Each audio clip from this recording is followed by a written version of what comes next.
Hey, what's going on, YouTubers? So today we are taking a look at the Ultra Gauge. If you don't already know, I tow a fifth wheel with my 2017 Tacoma. The fifth wheel is 4,500 pounds empty, so it's not as big as you think, and it's not as bad as it sounds, but it's pushing a little bit, going up the hills. We're doing 45, 50 miles an hour. So, which isn't too bad to me. I could probably go faster, but I don't want to push it. But I wanted to have a way to keep an eye on my transmission temps. In the Tacoma, there is a coolant temp gauge, but it's not like detailed or anything. It's just a needle, and if it gets over towards the hot, then that's bad. Whenever I'm towing the trailer, even in the heat of the summer and the heat of the day, the needle has never moved. I've never seen it move at all. So I'm not too worried about that, but I am a little concerned about the transmission temps. And there's no way to change it in the screen in order to get the temp gauge. So I looked around and I was able to find the Ultra Gauge. I first found it on Canadian Off-Road 4x4. He did a video on it that was pretty good. And so I went ahead and got it. And I got it installed. This isn't an install video. I didn't record that, but it's really easy to install. It's literally, you just plug it in. It's the programming that takes a minute. I was probably messing with it for like an hour just because I was messing with it. But it really wouldn't take that long to set up. You can monitor up to like 64 things, but you'd have redundancies in there. You'd have a temperature for, let's say, the engine temperature. You can have it in Celsius and Fahrenheit, and that counts as 2. So you're really not going to have 64 things. You could have 8 pages with 8 items per page. And I didn't set it up like that, but I'll go ahead and show you how I have it set up in my truck, and we'll go from there. All right, first things first, I'm going to show you how I have it mounted. When you go to order the Ultra Gauge, you can have different options for mounting. I went with no mount, but it still does come with this clip right here, which is just this piece right here. So that's the option I went with. I went with no mount because I wanted to figure out, none of the mounts that they had looked like they were going to work for my desire. So what I did is I took some Kydex, which is on the back side here. So it's kind of this lighter black. So I heated up some Kydex and I wrapped it around the bolt that's in between the gauges. And then I took some VHB tape and I just stuck it on to the Kydex. And that's how I have it mounted.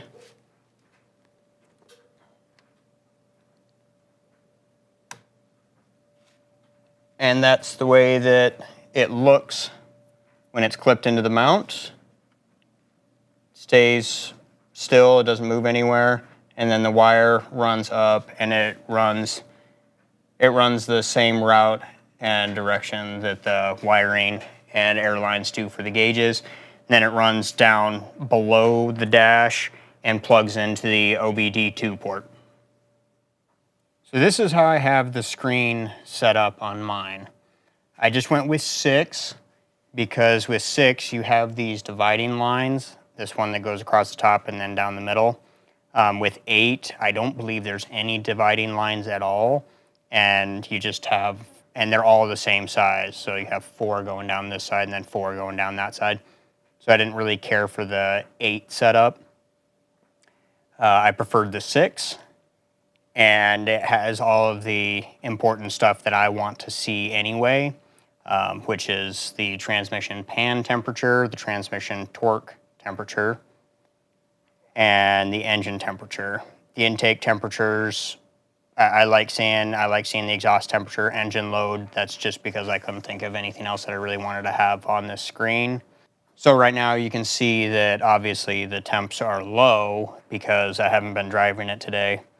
It's just been sitting in the garage, so that's why the temps are low. I did set up a second screen here, and there's a button that's on the back side here that you can push. I think you hold it, Been a little while.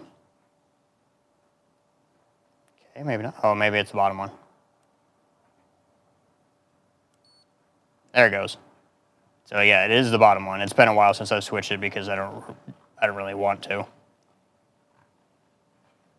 So I have voltage right here. I have evap, PSI, and then what do I got? Mass airflow sensor 1 and 2, and then 2 of the cat temperatures, which are exhaust. Again, I set this page up just for thinking that I wanted to see some of this stuff, but I only set up the 2 pages. But I always leave it on this one because this is only the stuff that I'm concerned about. Now, when I was towing my trailer, I didn't take any video footage because I didn't want to be trying to hold the camera and drive at the same time. Not the safest thing in the world. This temperature, I believe it got up to this number. The transmission pan temperature got up to 200 and what was it, 245 degrees, I believe, something like that. And then this one got up to 258, which was the highest that it got. And that was when I was kind of in a lower gear pulling up a mountain. Second I crested and it upshifted, it immediately dropped. This was kind of giving me an idea if I needed to do anything with the transmission cooler or anything like that. I didn't see any temperatures that I was overly concerned about. I've also seen things about pinning the transmission cooler. So there's a valve on like a thermostat valve on the transmission that you can pin. And I wasn't sure if I wanted to do that or not. It really is just going to open it up and start cooling sooner, but it's not going to allow it to run cooler. That's more to do with airflow through the transmission cooler and the size of the transmission cooler. So if I do anything, the first thing I'll try is putting another fan on the transmission cooler itself before I try swapping it out or adding one in. Engine temperature, the highest that I saw it get was 203, which is nothing to be concerned about. Because again, the thermostat in the engine is set to open at 190. So 203 is not anything to be concerned about. So let's see if I can remember how to get into the programming. Here's the menu right here, and then these 2 buttons on this side are you move the arrow up and down. So when I was setting this up, I didn't really even use the instructions too much. I kind of just winged it, and it's pretty easy to use. So you can move through these. Let's start with the gauge page menu. You can have average speeds and stuff like that. So I think with some of the gauges that you can set up, you can have an average speed, average MPG, and stuff like that. So I don't have any of that, but here's where you would zero it out and reset it. So here's where you can select your gauges to see what you want on each gauge or in each item. It was a little confusing at first. It took some trial and error to figure out where they were. But if you see, the very first thing is percent engine load, and I have it in slot 5. And my coolant temp is in slot 3, and that's on page 1. And then you can scroll down. Next, there we go. And then we got intake air temp is in slot 4. Go to next. Nothing on this page. I don't have any of these gauges. Nothing for this one. Nothing for this one. And then there's my exhaust temp right there is in slot 6. And then there's my transmission pan temperature and transmission torque temperature, or torque converter temperature in slot 1 and slot 2.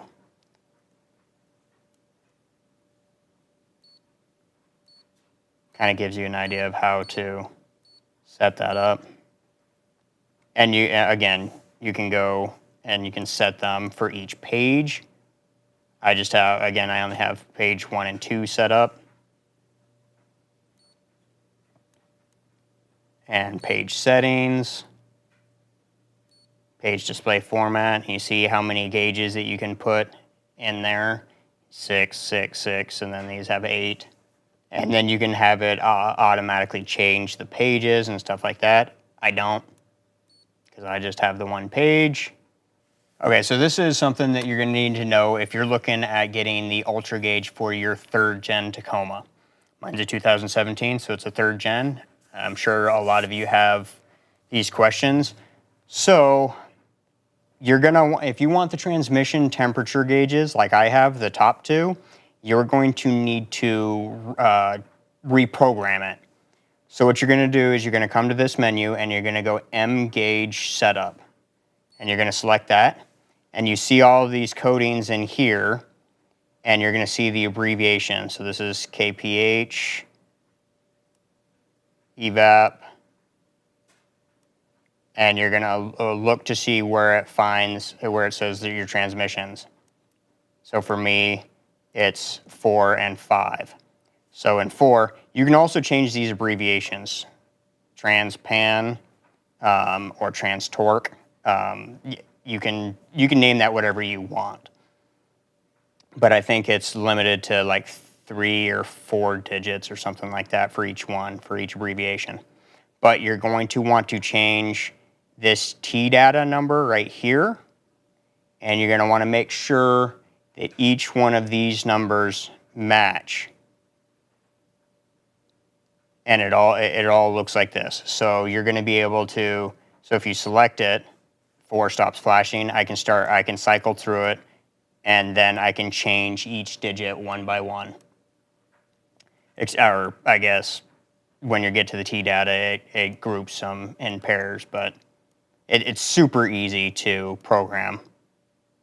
It took me all of a few minutes. I just had to find it. But I found these numbers online. You can find them too, or you can just take them off from this video, take it, screenshot it, and set your page 4 up like this.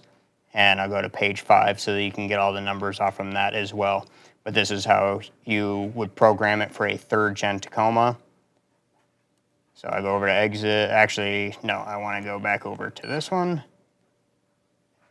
4 is flashing again, and then I'll go up to 5 so you can get all the numbers off from 5. So again, you can see that they're just slightly different. Like this number changes from a 7 to an 8. And then this one also changes to an 8 right here. But you're going to want to set them up like that so that you can get your transmission temperatures. This is the only programming that you have to do of it, like the actual programming. The rest of it's just options, and you're just selecting the gauges that you want. Again, super easy to do. Most of this I was able to figure out without any instructions. I just went through and played with it. Now there are alarms. So you can set your gauge alarms. You can set gauge alarms that come on.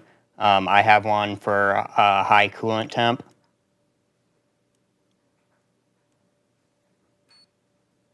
And then in high intake air temp.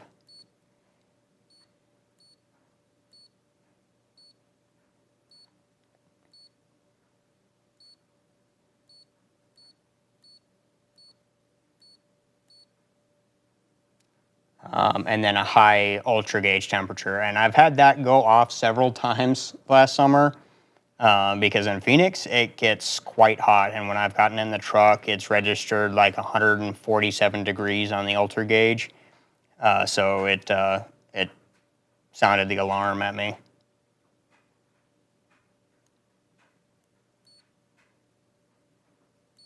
And then that's it. I just have those alarms on. You can set whatever you want.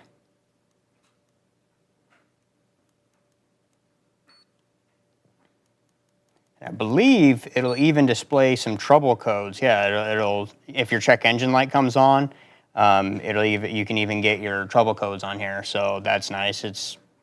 I have an engine scanner, but having this as an additional engine scanner, scanner is a vehicle scanner.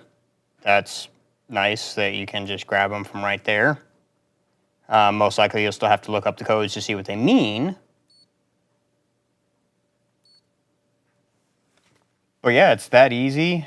The hardest part for me was getting the big old fat plug through the A-pillar, or through the hole for the A-pillar, down underneath the dash, to keep the cord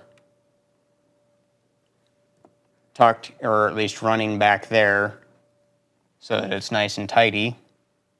That was the hardest part. Other than that, it was really super easy. To throw in some footage right here.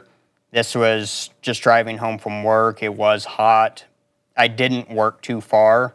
When I was working at AAA, I didn't work too far. It was only about 10.5 miles. So, but it's still Phoenix, so you can see that the temperatures got up a little bit, but not too bad.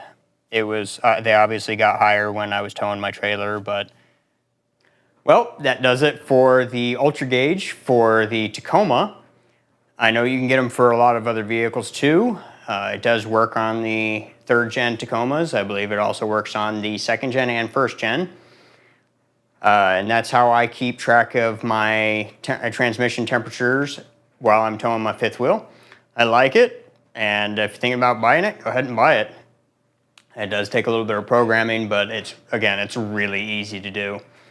So be sure to use my Amazon links in my videos. It helps me out a little bit. And even if you're not going to buy the products that I have, if you click on it and then just go shop for whatever you're going to buy, I still get a portion of it. So, and it doesn't cost you a thing.